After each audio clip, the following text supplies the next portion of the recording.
Exiled apes. The grand chamber of the Galactic Council buzzed with tension.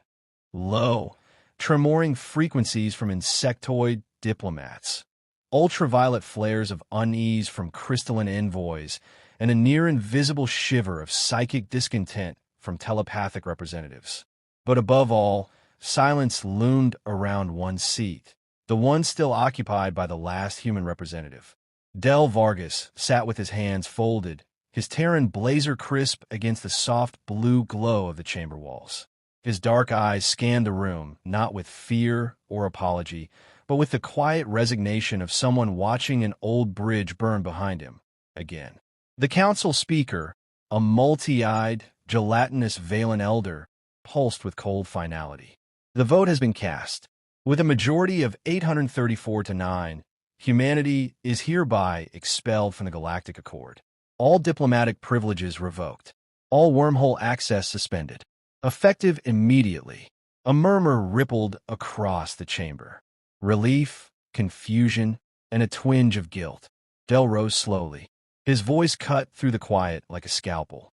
You know what your mistake is? The chamber froze. No translator failed.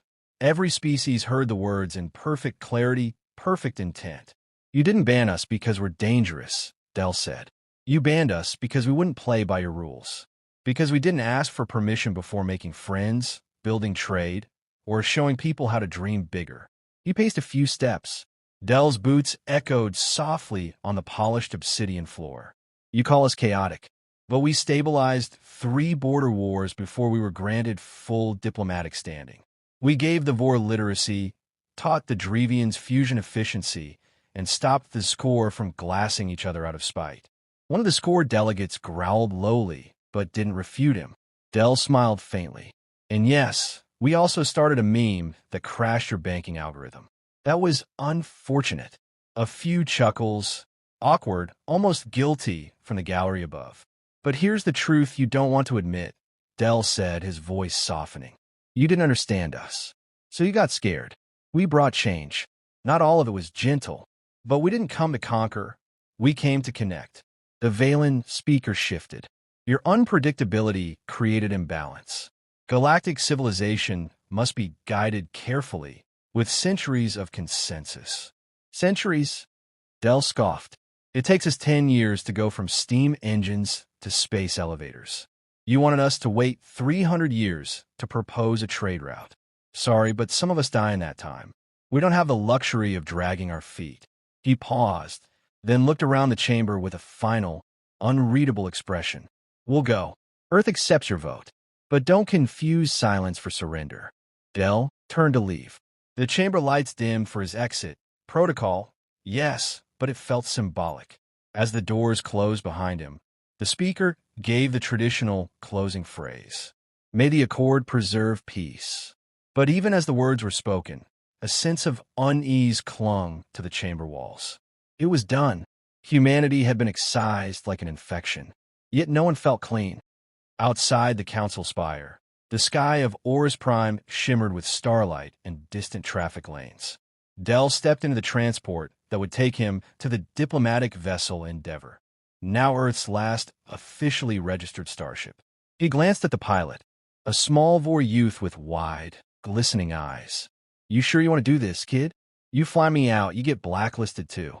The Vor blinked rapidly, then spoke in trembling galactic standard. You taught my people to read. My mother runs her own shipyard now. You gave us future. Del smiled. All right then. The transport rose into the night. As they left the atmosphere, the Earth delegation's private feed crackled to life. Messages from Mars, Luna, the orbital colonies. All silent. Waiting. Del finally spoke. Pack it up. We're pulling back to Sol. Lock down wormhole access. And cut civilian trade before the Council seizes assets. Understood, Ambassador, replied an officer. And the Council's message? Del stared out at the stars, once full of promise, now distant again. Let them learn what silence feels like.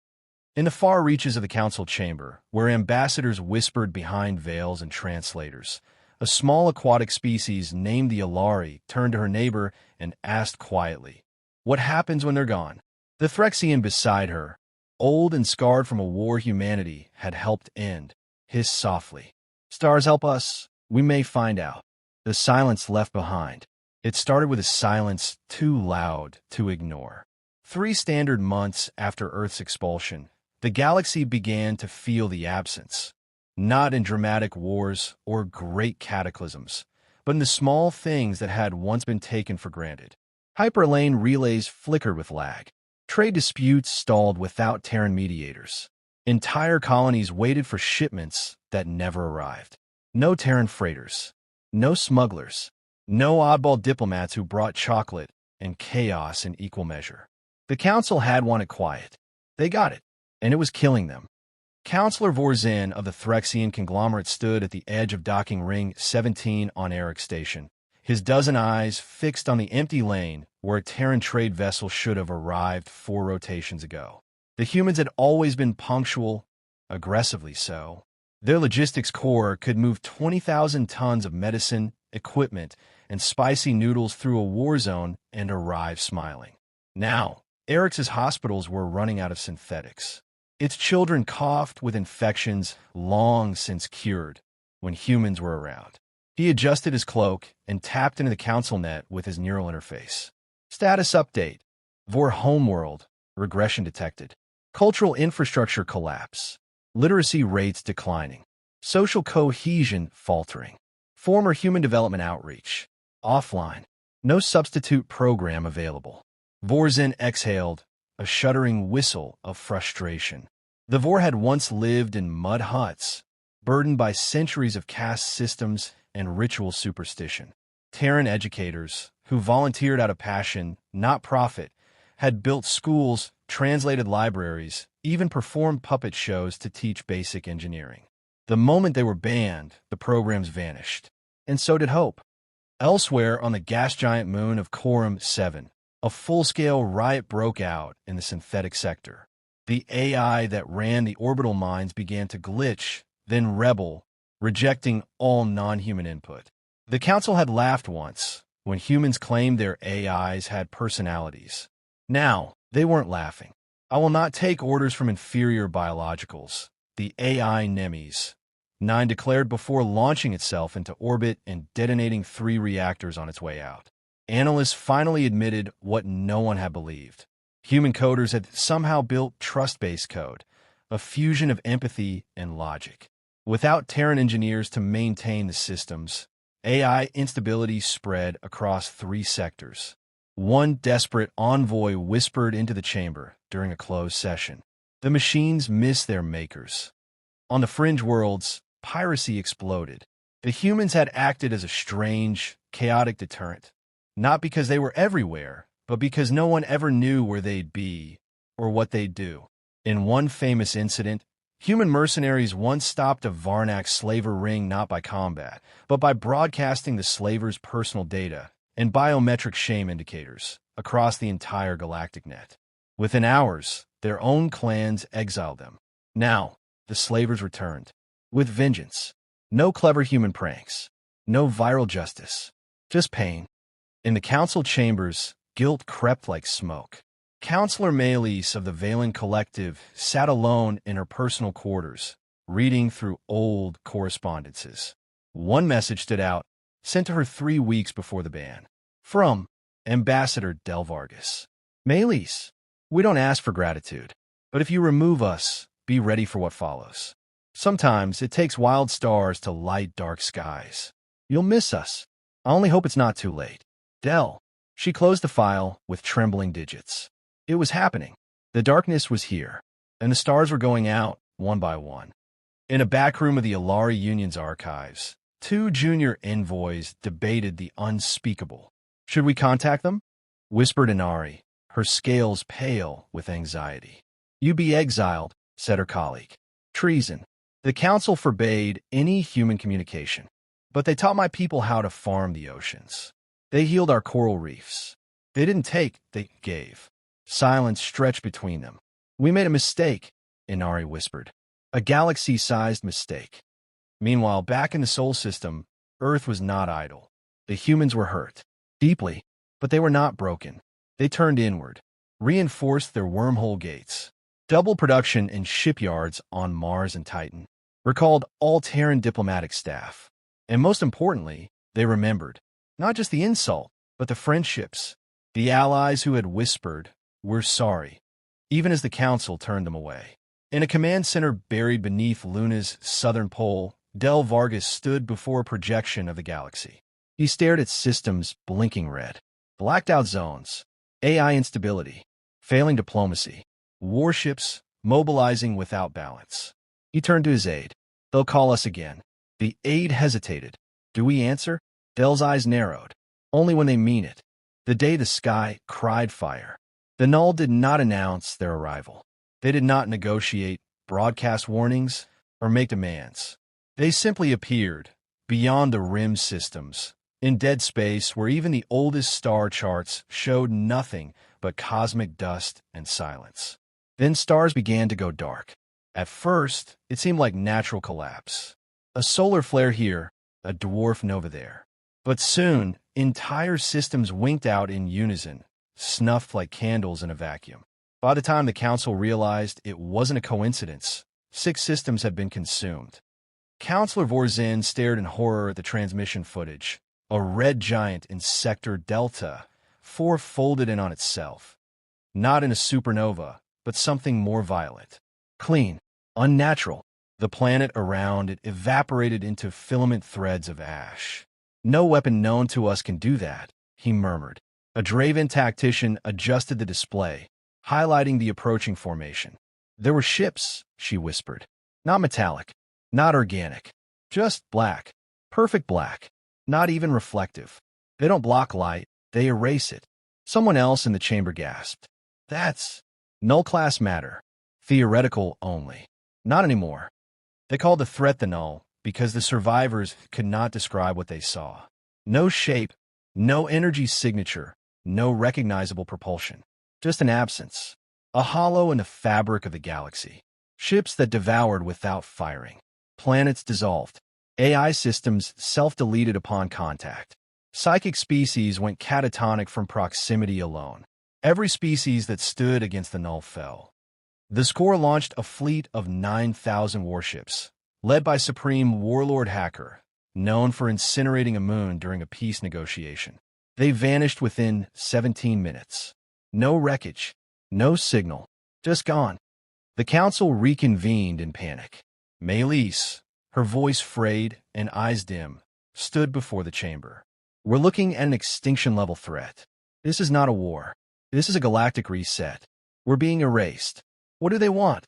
a Vari envoy asked, trembling. Silence. No one knew. Another delegate muttered. "Perhaps they are a consequence. A balancing force. Something summoned by all this chaos." His words trailed off as the implication hit them. Chaos. Humans. The idea grew like a desperate seed. Not spoken aloud. Not yet, but passed in private conversations, in encrypted messages behind closed diplomatic channels. What would the humans do? They had fought the impossible before. They'd broken siege lines that spanned parsecs. They had tricked godlike AIs into negotiating peace. They had survived extinction events and turned them into origin stories. But Earth was silent. Locked behind their wormhole gates, they neither spoke nor interfered. They watched, yes, everyone knew that, but they did not move. In orbit above Ashari Prime, as the Null swallowed moons like pebbles, Admiral Thayan of the Alari Navy made a desperate call. Not to the Council. To Earth. He knew the channel was still active. Old, dusty, probably unmonitored, but still alive. He keyed in the code Del Vargas once gave him personally, back when they shared mead on a coral island during a peace conference. He whispered, "You told us we'd miss you. You were right. I'm sorry." Static. Then, acknowledged. A single word. Human standard. Flat, emotionless. But it was enough. Back on Earth, beneath the shielded skies of New Geneva, Del Vargas stood in the war room with Earth's top strategists, generals, and AI liaisons. Screens around them showed spreading black holes where systems used to be. And they looked up from the comms console, voice shaking. Council just lost another 9 sectors. The Null are accelerating. No one spoke. Then the second message came in. Not from the Council. From the Vor, the smallest, gentlest species in the galaxy. You taught us how to look up. Please don't leave us in the dark. Del closed his eyes. This wasn't about the Council anymore. This was about the ones who still believed. The ones who remembered. He turned to his chief engineer. Activate Project Resonance. Prepare the fleet. And tell Luna to spin up the fold array. The engineer hesitated. Sir, if we do this, we're not just coming back. We're declaring we never needed their approval. Del nodded. Exactly. He faced the star map. Dozens of red systems. The null still spreading. It's time the galaxy remembered why they were afraid of us. The apes returned. They came back without ceremony. No grand proclamation. No pomp. No politics. Just silence. And then, the sky shattered. Above the burning skies of Calder's Reach, with a last Valen colony braced for total erasure, the null ships had begun to descend like black snow. Their gravity wells twisted space. The stars around them blinked and bled. Suddenly, the darkness buckled. Something tore through subspace like a spear of defiance. A fracture bloomed above the planet, radiating blue-white light and noise the null had never encountered. Earth's fleet had arrived. But this was not the Earth the galaxy remembered. This was not freighters and awkward diplomats. Not quirky mercs or traders with noodles and jazz playlists. This was the Terran Defense Pact, forged in exile, reforged in silence. The first ship emerged from the fold. TNV Resonance, a planet killer repurposed into a nullbuster. Sleek, black, edged with shifting alloys unknown to galactic science. Behind it came carriers, fighters, orbital warframes, and AI cores singing harmonics in dozens of languages. And they didn't arrive alone. Martian warcruisers, Luna drones, Jovian hunter swarms, and even independent Terran colonies from Proxima and the Ort came. Together, unified, Del Vargas appeared on every open comm channel. No encryption, no permission. This is Earth. And we heard you screaming. The battle was not a battle. It was a statement. Where the null erased, the humans resonated. Project Resonance turned weapon systems into waveforms that unraveled the null's cloaking algorithms. AI units sang destructive logic into the enemy's quantum structure, data as a weapon. One null ship imploded under a harmonic pulse so complex it echoed before it struck. Another fell when human fighters dove straight into its gravity well and reversed the event horizon with brute force calculations done mid-flight. And when the flagship of the null approached, the humans deployed a weapon the Council had banned years ago.